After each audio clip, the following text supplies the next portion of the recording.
Healthy India में आप सभी का स्वागत है। इस कार्यक्रम के जरिए हमारी कोशिश रहती है कि हम आपको रखें आपकी सेहत के प्रति जागरूक, और इसी कड़ी में हम आपको बता दें कि आज पूरी दुनिया में वर्ल्ड टीबी डे मनाया जा रहा है और उसकी थीम है द क्लॉक इज टिकिंग, यानी कि समय कम है, समय निकलता जा रहा है, लेकिन फिर भी हमें टीबी को दूर करना है।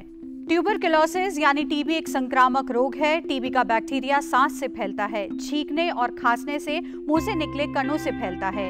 एक समय इसे एक लाइलाज बीमारी माना जाता था, लेकिन सही समय पर पूरा इलाज कराने से टीबी पूरी तरह ठीक हो जाती है। जैसे 2 हफ्तों से ज्यादा खांसी रहना, खांसी में खून आना, पीठ में अकड़न, छाती में दर्द या खांसने में दर्द होना, वजन का कम होना, मांसपेशियों में दर्द, भूख न लगना, रात में पसीना आना या ठंड लगना वगैरह इस तरह के लक्षण देखे जा सकते हैं। टीबी का इलाज संभव है। सरकारी अस्पतालों में डॉट्स के सेंटर पर मुफ्त इलाज की सुविधा उपलब्ध है। डॉट्स यानी directly observe treatment short course पर ध्यान दिया जाए और टीबी की रोकथाम के लिए बच्चों को बीसीजी का टीका भी जरूर लगवाएं। लेकिन सही लाइफस्टाइल, सही जांच और बीच में दवाइयां ना छोड़कर टीबी पर पार पाया जा सकता है। हमारे साथ स्टूडियो में मौजूद हैं 2 एक्सपर्ट्स और हमारे साथ जुड़ेंगी एक साइंटिस्ट भी। तो हमारे साथ हैं डॉक्टर रूपक सिंगला, जो है head department of respiratory disease से। आपका बहुत बहुत स्वागत है। हमारे साथ हैं डॉक्टर रोहित कुमार, जो हैं assistant professor department of pulmonary critical care and sleep medicine से।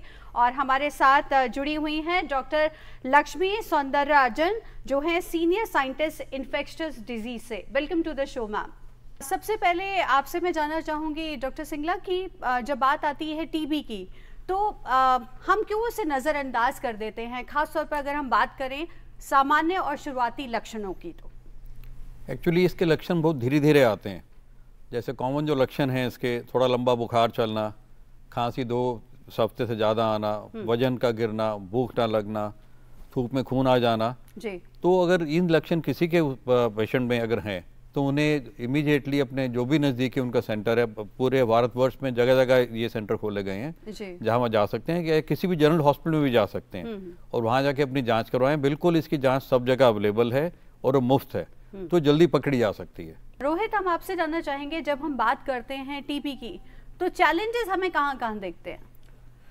एक चैलेंज तो ये है, जैसे सर ने कहा, कि हमें वो केसेस बहुत देर से आते हैं। कई बारी एक कारण यही हुआ कि वो सोचते हैं कि ये सब मामूली चीज़ है, मामूली बुखार है, हम अभी जाके इलाज नहीं कराए। बट अगर वो लंबा चल रहा है, अगर वज़न कम होने लगा है, इसका ये मतलब है कि उसको काफ़ी दिनों से है। दूसरा, टीबी एक ऐसी बीमारी है जो सिर्फ फेफड़ों की बीमारी नहीं, वो पूरे शरीर को इफेक्ट करती है। कहीं का भी लक्षण हो सकता है, दिमाग का टीबी हो सकता है, लिम्फ नोड्स का टीबी हो सकता है, पेट का टीबी हो सकता है, हड्डियों का टीबी हो सकता है। अच्छा, जैसे हम पहले कहते थे कि सिर्फ लंग्स को इफेक्ट करती है, लेकिन अभी आपके स्पाइन को भी इफेक्ट कर सकती है। गायनिकोलॉजिकली एस्पेक्ट से देखें तो गायनिकोलॉजिस्ट, इनफैक्ट अब तो ये हो गया है कि पहले टीबी के डॉक्टर्स अलग, ये अलग, कुछ नहीं। अब हर डॉक्टर को टीबी के बारे में जानना जरूरी है। एमबीबीएस करिकुलम का पार्ट है। इवन स्पेशलाइजेशन में हर किसी को टीबी के सारे लक्षण अपने सिस्टम से रिलेटेड जानने होते हैं और उनको मैनेज करना भी सिखाया जाता है आजकल। Doctor Lakshmi, what is MDR TB? MDR TB is multi drug resistant tuberculosis को एमडीआर टीबी कहते हैं जी। तो अभी टीबी का ट्रीटमेंट एक ड्रग से नहीं होता है, it's a combination of drugs they give for the patient. So for the first line drugs they give 4 drugs, 4 drugs को देते हैं, जिसका नाम है आइसोनियासाइड, रिफाम्पिसिन, एथेम्ब्यूटोल और पायरासिनामाइड। अगर इन ड्रग में किसी 2 आइसोनियासाइड और रिफाम्पिसिन के the patient is not responding to treatment and they are giving resistance to these 2 drugs, then they call them as multi-drug resistant tuberculosis. Okay. Doctor Singla, आपसे जानना चाहेंगे, जब हम बात करते हैं डॉट्स की, ये डॉट्स प्रोग्राम असल में है क्या? बेसिकली डॉट्स के फुल फॉर्म है directly observe treatment short course. इसमें देखा गया है कि आमतौर पे मरीज को आप दवाई शुरू करते हैं तो जैसे ही वो ठीक होते हैं दवाई लेना छोड़ देते हैं। अच्छा, ज्यादातर मेजॉरिटी ऑफ देम। और इसके अंदर चाहे वो गरीब हो, चाहे अमीर हो, पढ़ा लिखा हो, अनपढ़ हो, सर्विस करता है, दुकानदार है, इसके अंदर ये सभी लोग इसके अंदर आ जाते हैं। सबका बिहेवियर, ह्यूमन बिहेवियर, ये कुछ देखा गया। तो इसलिए ये कोशिश की गई सरकार की तरफ से, और पूरे वर्ल्ड में ये स्ट्रेटेजी बड़ी पॉपुलर हुई कि इनको आप ट्रीटमेंट देते हैं तो उसको आप ऑब्जर्व करिए। कि हेल्थ केयर वर्कर कोई भी हो, चाहे और उसके, या कई बार वो नहीं जा पाता सेंटर, तो फैमिली का मेंबर है उसको ट्रेन किया जाता है, या कोई आसपास के जो किसी को ट्रेन किया जाता है कि वो पेशेंट को ये इंश्योर करे कि वो दवाई उसमें टाइम से लेगा और पूरे समय तक लेगा, क्योंकि इसका लंबा इलाज है।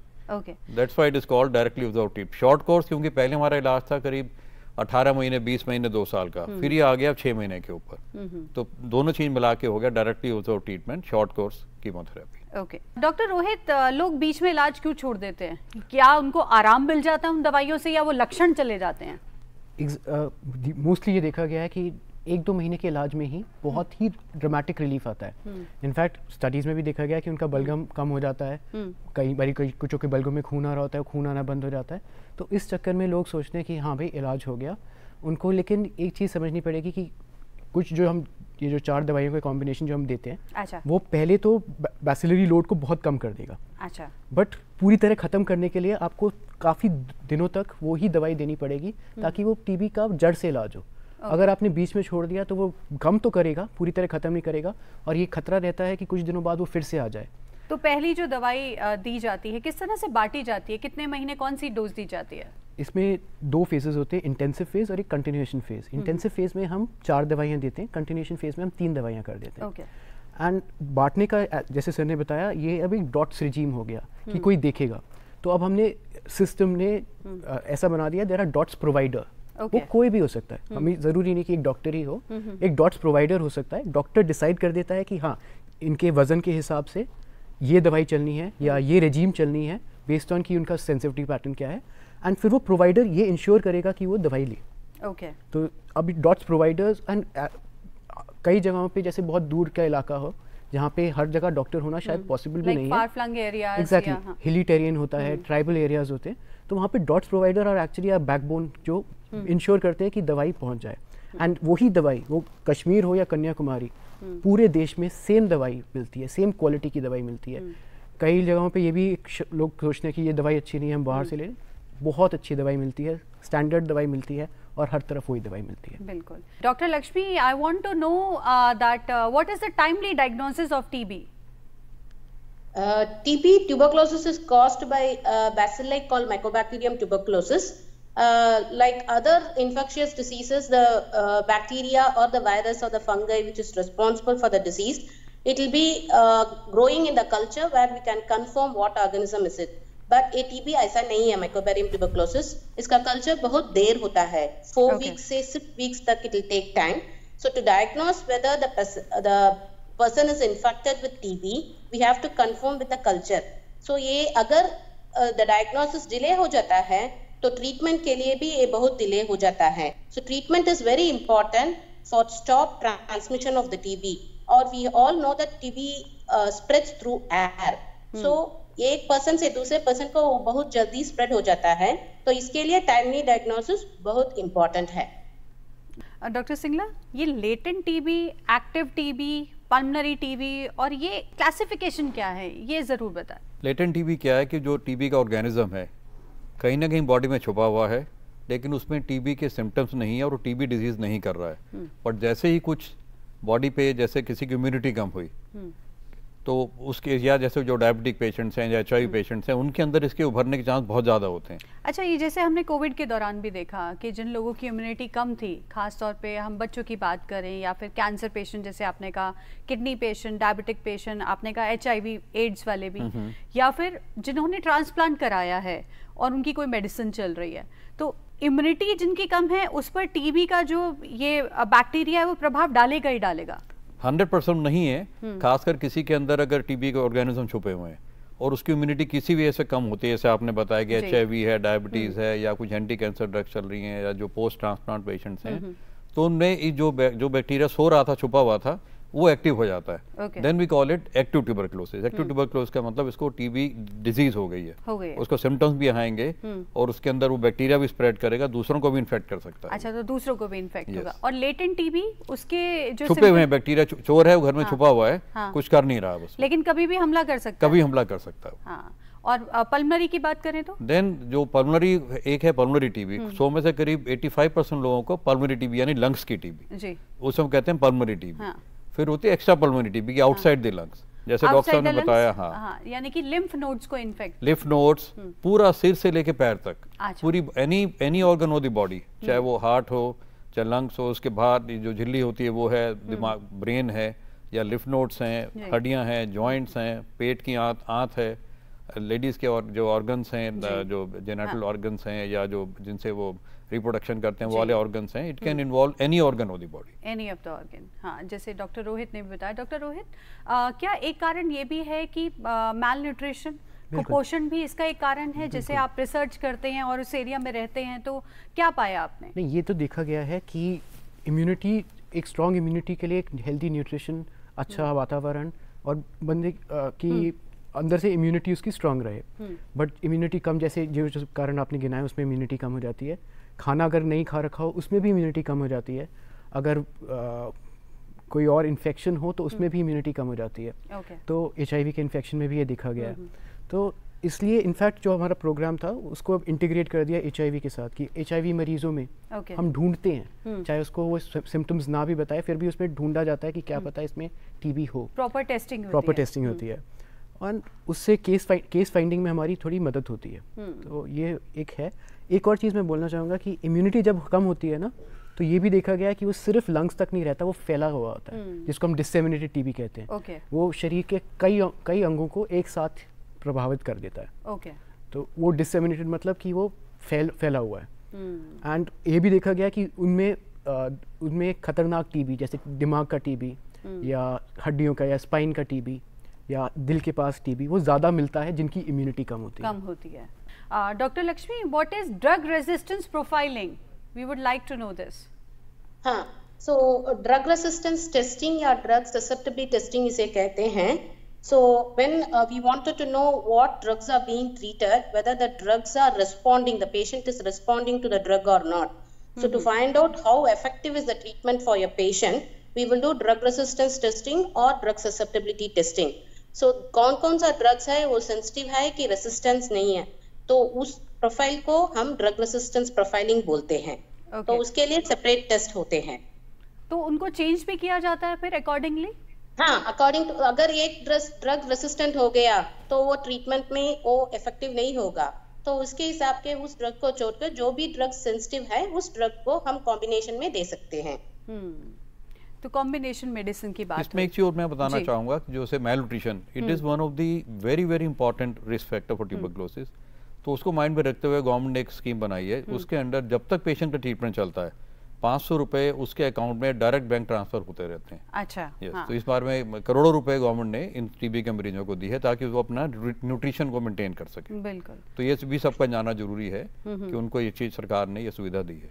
और बच्चे के पैदा होती है उसे BCG का टीका भी लगाया जाता है। तो डॉक्टर रोहित, आपसे जानना चाहेंगे, व्हाट आर द एडवांसमेंट? अब क्या क्या नई टेक्निक्स आ गई हैं जिससे यहाँ पर थोड़ी कमी देखने को मिल रही है?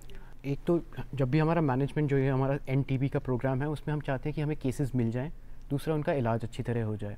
तो केसेस ढूंढने के लिए हमारे लिए बहुत ज़रूरी होता है कि जैसे बलगम है तो बलगम में अगर हम टेस्ट करें तो हमें वो सैंपल मिल जाए। पहले ये देखा गया था, माइक्रोस्कोपी से चेक करते थे जब इनिशियली डॉट्स प्रोग्राम था। माइक्रोस्कोपी में आपको इतने सारे बैसिलाई चाहिए होते थे 1 ml सैंपल में, तब जाके माइक्रोस्कोप उसको पिक करेगा। अगर उससे कम है, चाहे उस बंदे को TB हो, बट क्योंकि उसका बैसिलरी लोड उस सैंपल में कम है, वो पिक नहीं करता था। अब जो टेस्ट आ रहे हैं वो जेनेटिक टेस्ट आ गए हैं, विच मीन्स कि आपको 1 घंटे 2 घंटे के अंदर रिजल्ट में ये भी पता चल जाता है कि अगर 16 बैसिलाई भी हैं 1 ml के अंदर, वो पिक कर लेगा। अच्छा, 1-2 घंटे के अंदर रिपोर्ट आ जाती है, आप कह रहे हैं। थोड़ा सा भी अगर लोड होगा वो पिक कर लेगा। दूसरा, पहले टेस्ट थे कि जैसे मैम ने बताया, पहले कल्चर्स लगते थे, कल्चर्स का रिपोर्ट आती थी 4 हफ्ते बाद, 6 हफ्ते बाद। हो सकता है बिल्कुल एंड में पता चले कि ये जो हमने दवाई शुरू की है काम नहीं कर रही। अभी टेस्ट हमें पहले दिन ही बता देते हैं ये रेजिस्टेंस, शायद रिफैम्पिसिन दवाई काम नहीं करेगी, आपको आगे देखना सोचना चाहिए। तो वो है। तीसरा, जो रिजीम्स आ रहे हैं उसमें भी बहुत रिसर्च हुआ है रिसेंटली। ड्रग पाइपलाइन में कुछ नए ड्रग्स आए हैं जिसकी वजह से जो हम MDR TB का जिनका इलाज 18 महीने हो सकता था, 2 साल तक चलता था, अब हम उनको ऑफर कर सकते हैं कि शायद आपको हम 6 महीने में भी ये दवाई अगर आप रेगुलरली लो तो हम आपको ठीक कर सकते हैं। तो वो मरीज़ के लिए भी एक मतलब उसका पिल बर्डन कम कर देता है, कम गोलियों से अच्छी तरह इलाज हो जाता है शॉर्ट स्पैन में। और यूजुअली 6 महीने तक तो हम पेशेंट को कन्विंस कर ही देते हैं कि भाई आप दवाई नहीं छोड़ सकते। अच्छा। कई बार ये देखा गया कि जैसे जैसे ड्यूरेशन बढ़ता है पेशेंट्स अपनी दवाई छोड़ देते हैं। तो शॉर्ट टर्म रेजिम का ये बहुत बड़ा फायदा हमारे लिए। हाँ, शॉर्ट हो गई है। ओके। इसके अलावा ये भी है कि नई ड्रग्स इजाद हुई हैं। अच्छा। पिछले 3-4 सालों में, और वो इंडिया ने उसको बहुत जल्दी अडॉप्ट किया और हमारे पूरे देश भर में वो फ्री ऑफ कॉस्ट अवेलेबल हैं और देखा गया है कि ड्रग्स बहुत इफेक्टिव हैं, they are being very well tolerated. Doctor Lakshmi, what are the innovative techniques to address that MDR TB?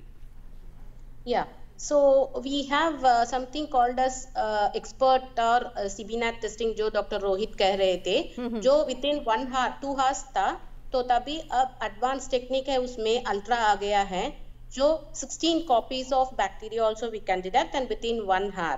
पर यहाँ पे जो लिमिटेशन है वो है, इसमें सिर्फ एक ही ड्रग है, रिफैम्पिसिन। वो ड्रग ही हम देख सकते हैं कि वो रेसिस्टेंट है या सेंसिटिव है, इसके हिसाब से हम वो ड्रग कंटिन्यू कर सकते हैं। और दूसरा है लिपा माने लाइन प्रोब असे, जो ड्रग रेसिस्टेंट सेंसिटिविटी के लिए है। तो ये भी अगर 2 दिन में हमको मिल सकता है, तो इसके लिए कल्चर चाहिए हमें। कल्चर ग्रो करके कल्चर से DNA जेनेटिक मटेरियल को लेना है, उसके बाद उसको करना है। तो उसका भी लिमिटेशन वो क्या है कि इसमें सिर्फ 6 ड्रग हम कर सकते हैं, और उसके लिए कॉस्टिंग भी ज्यादा होता है, क्योंकि वो एक ही टेस्ट में नहीं आता है, उसके लिए 2 टेस्टिंग होता है। फर्स्ट लाइन ड्रग के लिए एक टेस्ट होता है, तो उसको खर्च करना है, उसमें अगर रेसिस्टेंस आ जाएगा तो हमें नेक्स्ट राउंड का टेस्टिंग सेकेंड लाइन टेस्टिंग के लिए करना है। पर इसका दूसरा हम अभी जो बोलते हैं जीनोमिक टेक्नोलॉजी या जेनेटिक टेस्टिंग में एडवांसमेंट क्या है, वो है नेक्स्ट जनरेशन सीक्वेंसिंग। अभी सही पे नेक्स्ट जनरेशन सीक्वेंसिंग आ गया है, तो उसे ही हम एक एप्लीकेशन है होल जीनोम सीक्वेंसिंग। वो होल जीनोम सीक्वेंसिंग ही एडवांस टेक्निक है, वहां पे हम सारे माइकोबैक्टीरियम ट्यूबरकुलोसिस जो बैक्टीरिया है उसको सब का हम सीक्वेंसिंग कर सकते हैं। तो एक पेशेंट के लिए अगर हम करेंगे तो क्या हो सकता है, उसमें सभी ड्रग्स, जो भी पहला ड्रग्स है, जो भी नया वाला ड्रग्स बोलते थे ना, तो पेडाक्लोनिन या न्यूअर ड्रग्स है, उसके लिए भी अगर रेसिस्टेंट है, अगर म्यूटेशन है, तो एक ही टेस्ट में हम बता सकते हैं। तो इसके लिए हम कल्चर के लिए वेट नहीं कर सकते हैं, सिर्फ 48 to 72 हार्स में अगर ये हम जेनेटिक टेस्टिंग करेंगे तो हम बोल सकते हैं कि out of the 17 drugs, newer drugs also, क्या क्या ड्रग वर्क कर सकता है, क्या क्या वर्क नहीं कर सकता है। तो उसके हिसाब से हम पर्सनलाइज ट्रीटमेंट हम पेशेंट के लिए लगा सकते हैं, क्योंकि हमें 48 या 70 हार्स में ही मिल जाएगा कि क्या ड्रग वर्क करेगा, क्या नहीं वर्क करेगा। तो हम 2 months 6 months ट्रीटमेंट के लिए वेट नहीं कर सकते हैं। हम ये टेस्ट कर सकते हैं, जो भी रेसिस्टेंट नहीं है, जो सेंसिटिव है, सिर्फ उस ड्रग को हम चूज कर सकते हैं और उस पेशेंट के लिए ट्रीटमेंट कर सकते हैं। तो इसके लिए एडवांस्ड होल जीनोम सीक्वेंसिंग बहुत एडवांस्ड हम फील्ड में यूज करते थे। तो सिंगला जी, अभी हमने जाना कि इनोवेटिव टेक्निक्स क्या क्या आई हैं, एडवांसमेंट्स क्या क्या हुई हैं, लेकिन फिर भी अगर लोग इसे फॉलो ही नहीं करते हैं तो क्या टीबी किस रूप में दोबारा वापस आती है और उसके साइड इफ़ेक्ट्स क्या होते हैं? जैसे अभी हमने डिस्कस किया कि आमतौर पे 6 महीने की इलाज वो काफ़ी है अगर उसके बेसिलाई ड्रग्स से सेंसिटिव है। बट अगर लोग, जो कि आमतौर पर देखा गया, बीच में दवाई छोड़ देते हैं और उसके बाद टीबी फिर से उभर के आती है, तो वो फिर अधिकतर फॉर्म में ड्रग रेजिस्टेंस टीबी आती है कि 1, 2 या 3 दवाई इस तरह की ऐसी होती हैं जो कि फिर काम नहीं करती हैं। तो उनको फिर MDR टीबी या जिसे हम XDR टीबी कहते हैं कि MDR से भी ज़्यादा दवाइयों में रेजिस्टेंस आ जाता है, उसे हम XDR टीबी कहते हैं जी। तो वो फिर जब उनको MDR टीबी होता है तब उनके लिए दवाइयाँ फिर हमें ज़्यादा दवाई देनी पड़ती हैं, अच्छा, लंबे टाइम तक देनी पड़ती हैं, उनके साइड इफेक्ट्स भी ज़्यादा हैं। ऑल्दो वो सब अवेलेबल हैं गवर्नमेंट मशीनरी के अंदर, लेकिन उसका ड्यूरेशन भी बढ़ जाता है और साइड इफेक्ट्स भी ज़्यादा है। तो इसलिए बहुत ज़रूरी है कि पहली बार में मरीज बिल्कुल दवाई जैसे डॉक्टर ने बताई है पूरे टाइम तक ले, ठीक से ले और बिल्कुल अंत तक ले उसको, ताकि वो जड़ से बीमारी उसकी निकल जाए। पहले हम सुनते थे कि 3 हफ्ते की टीबी है डॉक्टर रोहित, लेकिन अब उसे 2 हफ्ते पर कर दिया गया है। आपको ये सोचना चाहिए अगर कोई भी खांस रहा है वो टीबी फैलाने का भी खतरा है। अच्छा। तो हमारा प्लान ये रहता है कि हम जल्दी से जल्दी उसको पकड़ लें, मतलब डिटेक्ट कर लें एंड उसको ट्रीट करें। जितना जल्दी करेंगे उतना वो उसका स्प्रेडिंग पोटेंशियल भी कम होगा। एक मरीज को ठीक करने के लिए हम सिर्फ मरीज को भी ठीक नहीं करते, हम उसके आसपास उसके घर वालों को भी देख कि टीबी ना फैले, वो अपनी कम्युनिटी, अपने घर पे या अपने काम की जगह पे भी टीबी ना फैलाए। तो जब हम ट्रीट करते हैं ना एक मरीज, हमें ये देखना होता है कि हमने कई लोगों को बचा भी लिया उसको फैलने से। बिल्कुल। तो I think this was the plan कि थोड़ा जल्दी पिकअप कर लें केसेस को। एंड बट फिर भी हैविंग सेड दिस, एक चीज़ ये है कि अभी भी मेरे पर्सनल एक्सपीरियंस में यही रहता है कि मरीज़ काफ़ी दिनों बाद आते हैं। तो अभी भी हमें मतलब लोगों को ये तो बताना ही पड़ेगा, थोड़ा जागरूक करना ही पड़ेगा कि लापरवाही ना करें। अगर लग रहे हैं लक्षण, टेस्ट कराने में कोई हर्ज नहीं है, फ्री में हर जगह उपलब्ध है। अगर पॉजिटिव आएगा तो इलाज भी फ्री में उपलब्ध है जी। ऐसा भी देखा गया कि कोविड की वजह से प्रेशर थोड़ा बढ़ गया, टीबी के पेशेंट्स बढ़े या फिर एहतियात बरती गई, दोनों ही चीज़ें हैं। प्रेशर तो इतना बड़ा जब पीक पे था हमारे, तो उस समय कंट्री में लोग मर रहे थे, सारे में हाहाकार था। तो गवर्नमेंट को भी जो टीबी की मशीनरी थी, उसकी जो डायग्नोस्टिक मशीन्स थी, जो टीबी का स्टाफ था, वो काफ़ी कुछ इस तरफ डाइवर्ट करना पड़ा ताकि इस महामारी को हम आगे बढ़ने से रोक सकें। तो उसमें देखा गया कि हम कहते हैं टीबी नोटिफिकेशन कि जो टीबी डायग्नोस होते हैं देश में, उसको हम नोटिफाई किया जाता है। तो ड्रास्टिकली शुरू के जो मंथ थे उनमें काफ़ी वो बहुत ही कमी आ गई। प्लस लॉकडाउन लग गया तो पेशेंट घर से बाहर निकल नहीं पाए, डायग्नोसिस के लिए जा ही नहीं पाए, वो ट्रीटमेंट लेने जा ही नहीं पाए। तो एक बार टीबी सर्विसेज जो है डायरेक्टली इफेक्ट हुई कोविड के आने से, बट धीरे धीरे सरकार ने फिर दोनों को बैलेंस करते हुए कि कोविड का भी मैनेजमेंट हो जाए और टीबी का भी मैनेजमेंट हो जाए, वो किया। बट इसमें काफी टाइम लगा। It was a very big challenge for the government, but they could do it.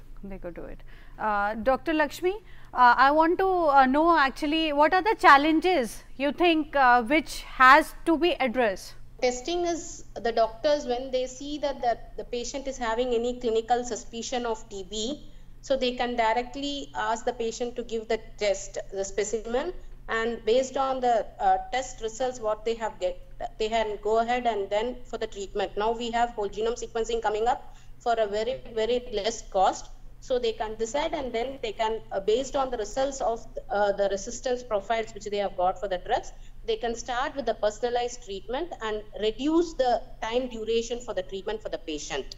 So this will be very helpful for treating the patient as well as stopping the transmission between the patients.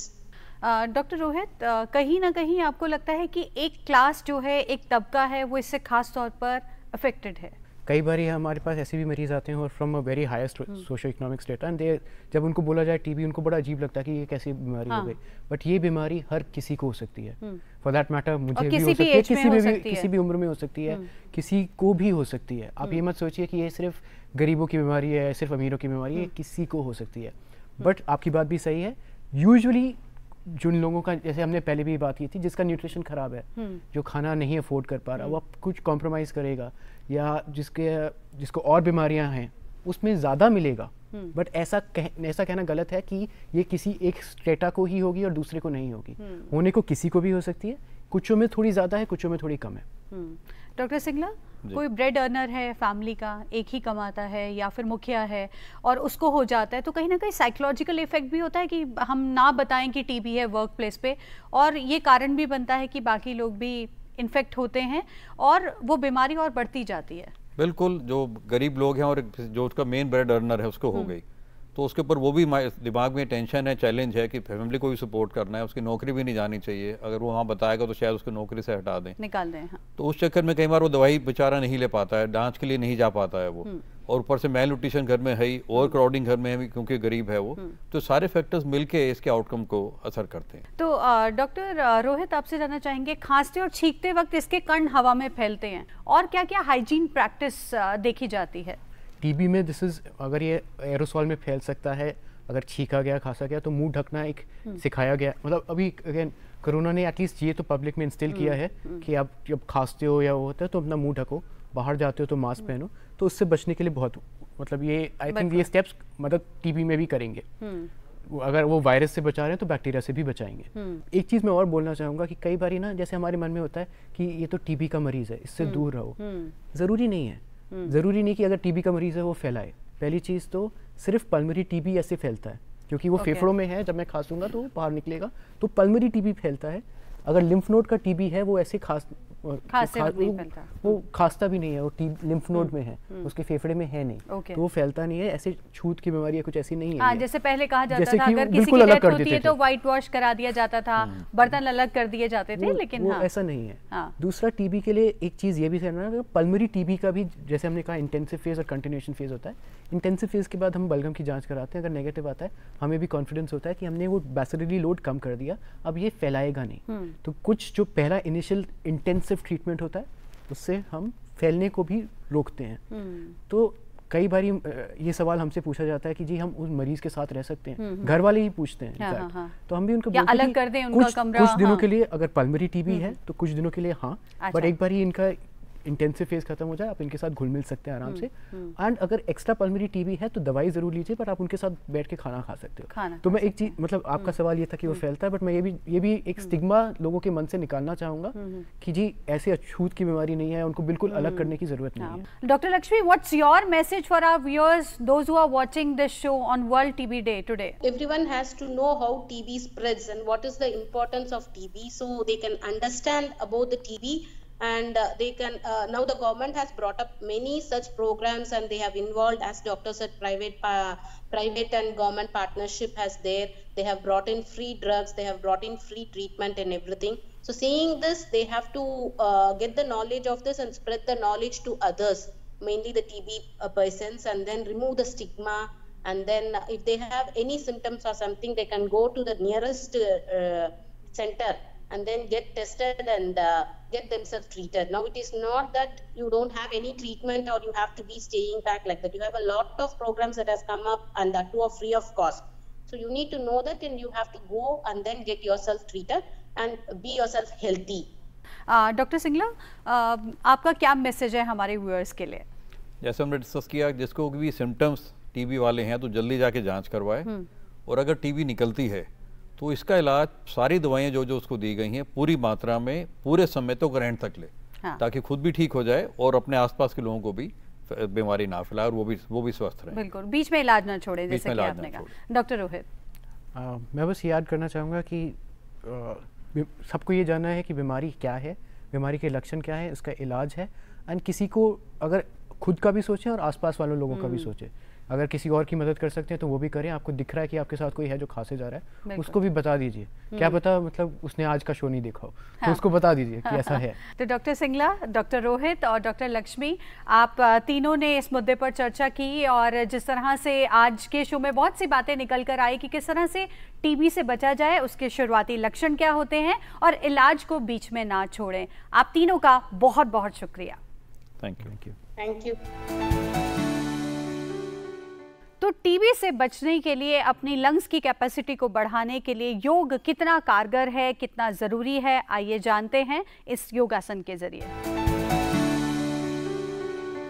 अगर आप जानना चाहते हैं वो क्रियाएं जो हमारी lungs की कैपेसिटी को बढ़ाएंगी, तो सबसे पहले हम अभ्यास आरंभ करेंगे बैठ करके करने वाली क्रियाओं से।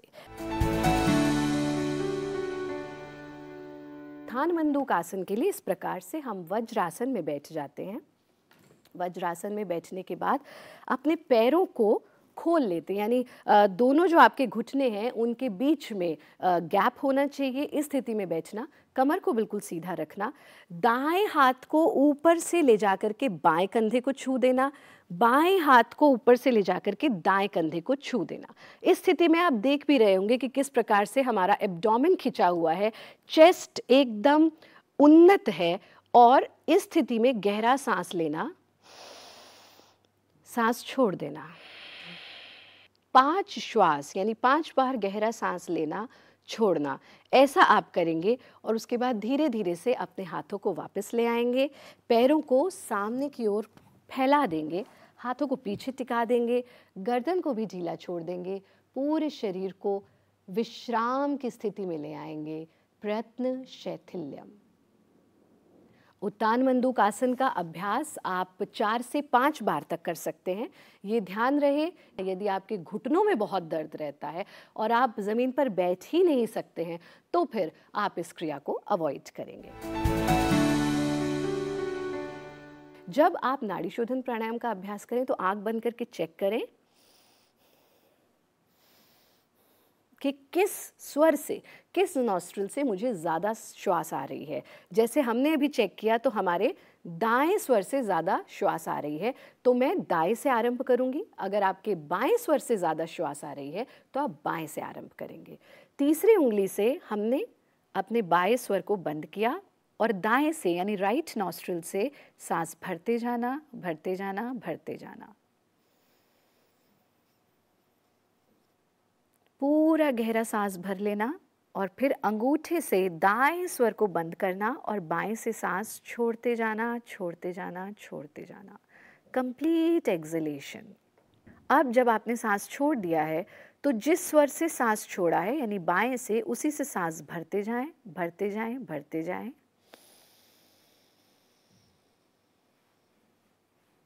बाएं स्वर को बंद करना और दाएं से सांस छोड़ते जाएं, छोड़ते जाएं, छोड़ते जाएं। ये आपने किया 1 राउंड। आपको ऐसे 5 राउंड से आरंभ करना है और बढ़ाते बढ़ाते आप 5 मिनट तक इसका अभ्यास कर सकते हैं। इन क्रियाओं का आप नियमित अभ्यास करें, प्रकृति के साथ समय ज़रूर बिताएं, जितना संभव हो पेड़ों के आसपास रहें, पेड़ों को गले लगा लें और सबसे महत्वपूर्ण बात ये कि म्यूकस प्रोड्यूसिंग फूड से आप दूर रहें, पानी खूब पिएं। आप देखेंगे कि आपकी लंग्स की कैपेसिटी बढ़नी शुरू हो जाएगी, श्वास से संबंधित समस्याएं आपसे दूर होती चली जाएंगी। तो फिलहाल हेल्दी इंडिया में इतना ही। हमारी पूरी टीम को दीजिए इजाजत और ध्यान रखिए, जो वर्ल्ड टीबी डे की थीम है द क्लॉक इज टिकिंग, यानी कि समय निकल रहा है। अगर किसी तरह का कोई भी लक्षण आपको नजर आता है तो जरूर जाएं, जांच करवाएं, जो कि सुविधा मुफ्त उपलब्ध है आसपास के जितने भी सेंटर्स हैं और हॉस्पिटल्स हैं उनमें। फिलहाल हमारी पूरी टीम को दीजिए इजाजत। नमस्कार।